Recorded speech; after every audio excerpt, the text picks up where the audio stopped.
আসসালামু আলাইকুম ওয়া রাহমাতুল্লাহি ওয়া বারাকাতুহু। আমন্ত্রণ জানাচ্ছি আজকের ভিডিওতে। আজকের বিষয় ভাইরোলজি। ভাইরোলজি পার্ট 1 এ আজকে আমরা বেসিক কিছু আলোচনা করব ভাইরাসকে নিয়ে। ভাইরোলজি পার্ট 1 এ আজকের বিষয় ভাইরাস। ভাইরোলজি পার্ট 1 এ ভাইরাস সম্পর্কে বেসিক আলোচনা করা হবে। এই স্লাইডে আমরা ভাইরাস সম্পর্কে জানব। ভাইরাস কাকে বলে?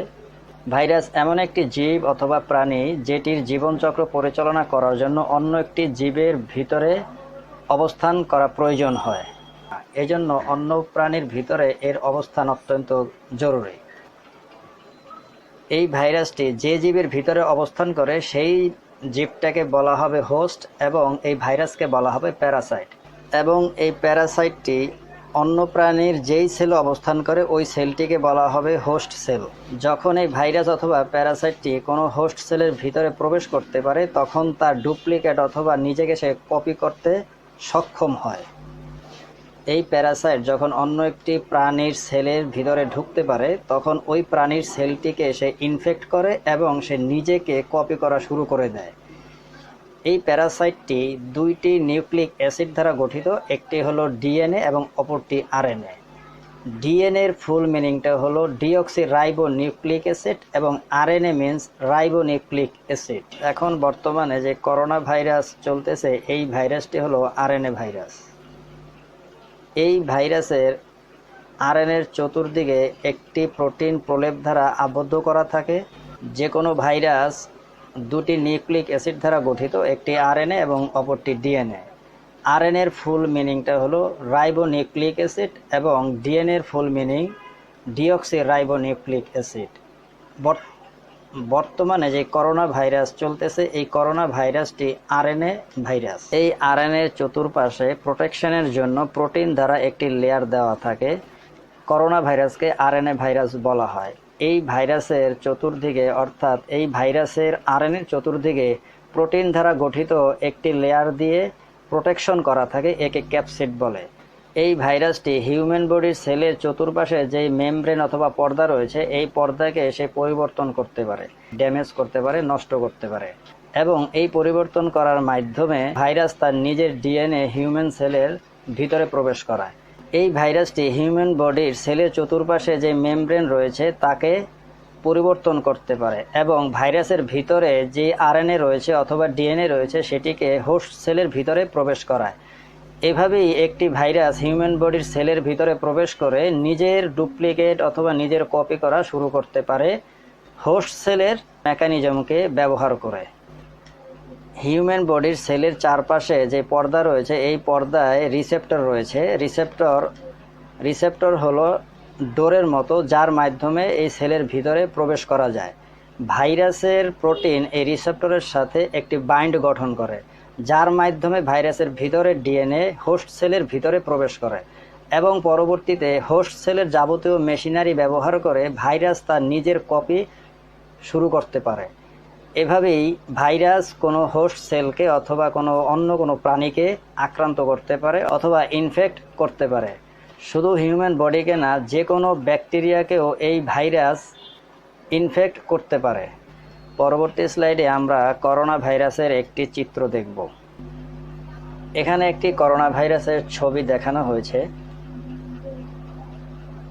এর ভিতরের পেঁচানো এই অংশটির নাম আরএনএ অর্থাৎ রাইবো নিউক্লিক অ্যাসিড এবং এর চারপাশে গোলাকার যে আবরণ দেখা যায় এটি হলো মেমব্রেন এবং মেমব্রেনের সাথে যে লাল রঙের ছোট ছোট ফুলের মতো দেখা যায় এগুলো হলো প্রোটিন। এখানে লাল রঙের অনেকগুলো প্রোটিন দেখা যায়, এগুলো হিউম্যান বডির সেলের রিসেপ্টরের সাথে যুক্ত হওয়ার মাধ্যমে এই আরএনএকে হিউম্যান সেলের ভিতরে প্রবেশ করায় এবং পরবর্তীতে এই আরএনএ তার নিজের ডুপ্লিকেট অথবা কপি করা শুরু করে দেয়। এভাবেই যে কোনো ভাইরাস হিউম্যান বডির ভিতরে বিস্তার লাভ করে থাকে। পরবর্তী স্লাইডে আমরা এই ভাইরাস থেকে কিভাবে সেফ থাকতে পারি সে বিষয়ে জানব। এই স্লাইডে হাইপোক্লোরাস অ্যাসিড নিয়ে আলোচনা করা হয়েছে যা যে কোনো ভাইরাসকে ইনঅ্যাক্টিভ করার জন্য গুরুত্বপূর্ণ ভূমিকা পালন করে থাকে এবং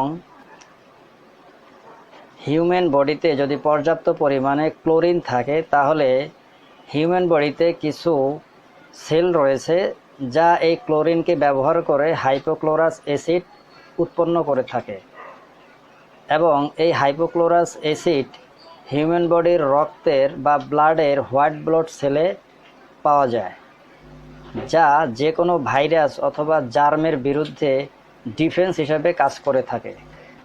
ক্লোরিন অথবা ক্লোরিনের তৈরি এই হাইপোক্লোরাস অ্যাসিড ভাইরাসকে ইনঅ্যাক্টিভ করে দেয়, যেন ভাইরাস পরবর্তীতে ব্লাড থেকে সেলে যেন ট্রান্সফার হতে না পারে। Hypochlorous acid is responsible for 50% reduction in death due to disease. যে সকল রোগের কারণে মৃত্যু হতে পারে অথবা যে সকল রোগ মৃত্যুর কারণ হিসেবে গণ্য হয়, ওই ধরনের 50% রোগকে কমানোর জন্য এই হাইপোক্লোরাস অ্যাসিড বিশেষ ভূমিকা পালন করে থাকে। কারণ এই হাইপোক্লোরাস অ্যাসিড ভাইরাসের এই পর্দাকে অথবা এই মেমব্রেনকে ভেদ করে ভিতরের আরএনএর ডুপ্লিকেট হওয়াকে বাধা প্রদান করে। এই স্লাইডে কিভাবে হাইপোক্লোরাস অ্যাসিড তৈরি হয় সে সম্পর্কে দেখানো হয়েছে। ক্লোরিনের সোর্স হলো সোডিয়াম ক্লোরাইড অর্থাৎ খাবার লবণ। যদি হিউম্যান বডিতে পর্যাপ্ত পরিমাণে এই ক্লোরিন থাকে, তাহলে হিউম্যান বডিতে কিছু সেল রয়েছে যা এই ক্লোরিনকে ব্যবহার করে হাইপোক্লোরাস অ্যাসিড তৈরি করে থাকে এবং বিভিন্ন ভাইরাসের আক্রান্ত হওয়া থেকে ডিফেন্স হিসাবে কাজ করে থাকে। যদি আমরা খাবার লবণকে পানির সাথে বিক্রিয়া করি অর্থাৎ পানির সাথে মিশ্রণ করি, তাহলে তিনটি উপাদান পাওয়া যাবে। একটি হাইপোক্লোরাস অ্যাসিড এবং একটি হাইড্রোক্লোরাইড অ্যাসিড এবং অন্যটি সোডিয়াম হাইড্রোক্সাইড। আমাদের বডিতে যদি প্রচুর পরিমাণে অ্যাসিডিটি হয়, তাহলে এই অ্যাসিডকে দূর করার জন্য এই হাইড্রোক্সাইড সহযোগিতা করবে। যদি আমাদের পাকস্থলী হতে হাইড্রোক্লোরিক অ্যাসিডের উৎপাদন কমে যায় অথবা বন্ধ হয়ে যায়, তাহলে সেটি পুনরায় আবার উৎপাদন শুরু হবে এবং আমাদের গ্যাস্ট্রিক হওয়া থেকে আমাদের পাকস্থলীকে সেফ রাখবে। এবং বিভিন্ন ভাইরাসের আক্রমণ থেকে এই হাইপোক্লোরাস অ্যাসিড ডিফেন্স হিসাবে কাজ করবে। পানির সাথে যদি আমরা এই খাবার লবণকে মিশ্রণ করি, তাহলে পানিতে যদি প্যাথোজেন থাকে অর্থাৎ ভাইরাস, জার্ম অথবা ব্যাকটেরিয়া, তাহলে এই খাবার লবণ এই প্যাথোজেনদেরকে ড্যামেজ করে দেবে এবং পানিকে জীবাণুমুক্ত রাখবে। আমাদের বডি থেকে অথবা হিউম্যান বডি থেকে per day 15 gram chlorine loss হয় ইউরিন ত্যাগ করার মাধ্যমে। হিউম্যান বডি থেকে পার ডে 15 গ্রাম ক্লোরিন ইউরিনের মাধ্যমে বেরিয়ে যায়, অর্থাৎ প্রতিদিনই হিউম্যান বডি থেকে এই ক্লোরিনের ঘাটতি হতে থাকে।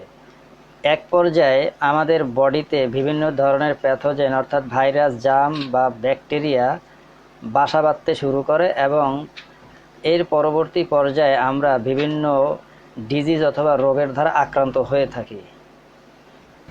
যদি কোনো কারণে আমাদের বডিতে এই ক্লোরিনের ঘাটতি অথবা ডিফিসিয়েন্সি হয়, তাহলে ইনসুলিন এই সোডিয়াম ক্লোরাইড তৈরি করার মাধ্যমে ক্লোরিনের এই ঘাটতি পূরণ করে থাকে। এবং যাদের সবসময় প্রেশার লো থাকে অথবা লো ক্লোরিন অথবা হাই সুগার, তাদের এই করোনা ভাইরাস দ্বারা আক্রান্ত হওয়ার সম্ভাবনা রয়েছে। আজকের ভিডিওটি এখানেই শেষ পর্যন্ত দেখার জন্য আপনাদেরকে অসংখ্য ধন্যবাদ। পরবর্তী ভিডিও দেখার আমন্ত্রণ জানিয়ে এখানেই শেষ করছি। আল্লাহ হাফেজ।